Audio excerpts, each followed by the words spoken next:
25-26 की अनुदान मांगों पर चर्चा होगी। डिप्टी सीएम अरुण साव, संसदीय कार्य मंत्री केदार कश्यप अनुदान करेंगे। वहीं मांगों पर चर्चा विभिन्न पत्रों को सीएम साय और वित्त मंत्री ओपी चौधरी सदन पटल पर रखेंगे। आपको जानकारी दें, ध्यानाकर्षण में गूंजेगा सहकारी शक्कर कारखाना का मुद्दा। विधायक भावना बोहरा कारखानों में आर्थिक संकट का मुद्दा भी उठाएंगी। ध्यानाकर्षण में तालाबों को राखड़ से पाटने का मुद्दा भी उठाया जाएगा।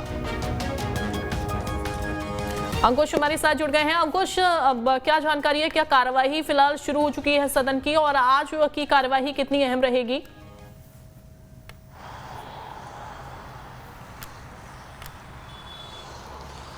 देखिए, छत्तीसगढ़ विधानसभा के बजट सत्र के 8वें दिन की कार्रवाई शुरू हो गई है और 8वें दिन की कार्रवाई में सबसे पहले देवचरण देवधर जो पूर्व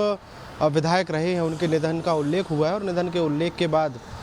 प्रश्नोत्तर काल शुरू होगा। प्रश्नोत्तर काल में पूर्व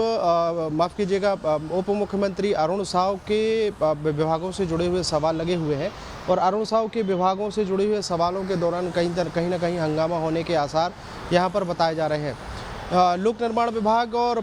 लोक निर्माण विभाग से जुड़े हुए सवालों के आधार पर विपक्ष जो है कहीं ना कहीं सत्ता पक्ष को घेरने की रणनीति यहाँ पर बनाते हुए दिखाई दे रहा है। ध्यानाकर्षण की अगर बात करें तो 2 महत्वपूर्ण ध्यानाकर्षण लगाए गए हैं, जिसमें भाजपा के विधायक भावना बोहरा के माध्यम से शासकीय शक्कर कारखानों में जो आर्थिक संकट है उसका विषय उठाया जाएगा और उस विषय पर कहीं ना कहीं छत्तीसगढ़ की विधानसभा में एक बार फिर से हंगामा होने के आसार यहाँ पर बताए जा रहे हैं। हंगामे के आसार इसलिए भी हैं क्योंकि बजट पेश हुआ है और बजट पर जो चर्चा हुई है उसमें पक्ष विपक्ष अपनी बातें रखते हुए नजर आया था। कल अगर हम बात करें तो पूर्व मुख्यमंत्री भूपेश बघेल जो है बजट पर जब अपनी प्रतिक्रिया दे रहे थे तो उस दौरान सत्ता पक्ष को घेरने की उन्होंने कोशिश की। अब चूंकि बजट के आय व्यय पर चर्चा समाप्त हो गई है, अब विभागवार चर्चा उसमें शुरू होनी है। हालांकि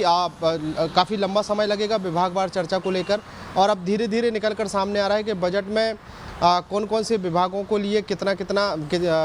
आवंटन किया गया है, किस राशि का कहाँ कहाँ उपयोग होगा, उन राशि के हिसाब से यहाँ पर बहस होती हुई दिखाई देगी। कुल मिलाकर अगर देखें तो बजट सत्र के 8वें दिन की जो कार्यसूची जारी हुई है उस हिसाब से 5 बजे तक का सदन चलने का समय है, लेकिन विभागवार अगर चर्चा शुरू होगी तो माना जा रहा है कि बजट सत्र का जो तय समय है 5 बजे का, उससे भी समय जो है वो बढ़ाया जा सकता है। फिलहाल बजट सत्र की कार्रवाई शुरू हो गई है और निधन का उल्लेख हो चुका है और अब प्रश्नोत्तर के दौरान पीडब्ल्यूडी विभाग से जुड़े हुए सवाल किए जा रहे हैं। बिल्कुल, और साथ ही हंगामेदार कितना आज का ये सत्र रह सकता है अगर बात करें तो, चूंकि आज ध्यानाकर्षण है और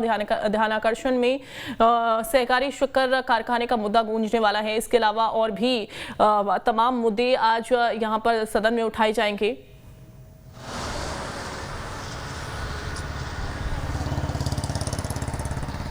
देखिए, हंगामे के आसार इसलिए बनते हुए नजर आते हैं कि वर्तमान में छत्तीसगढ़ में भारतीय जनता पार्टी की सरकार है और महज 13 से 14 महीने हुए हैं भारतीय जनता पार्टी की सरकार को, और अभी विधानसभा में जितने भी प्रश्न उठते हैं उन प्रश्नों में जो गड़बड़ियां पाई जाती हैं उसमें सीधे तौर पर आरोप लगते हैं कि पूर्ववर्ती सरकार के कार्यकाल के दौरान ये गड़बड़ियां हुई हैं। मतलब भूपेश सरकार के कार्यकाल की गड़बड़ियों को लेकर अब जो कि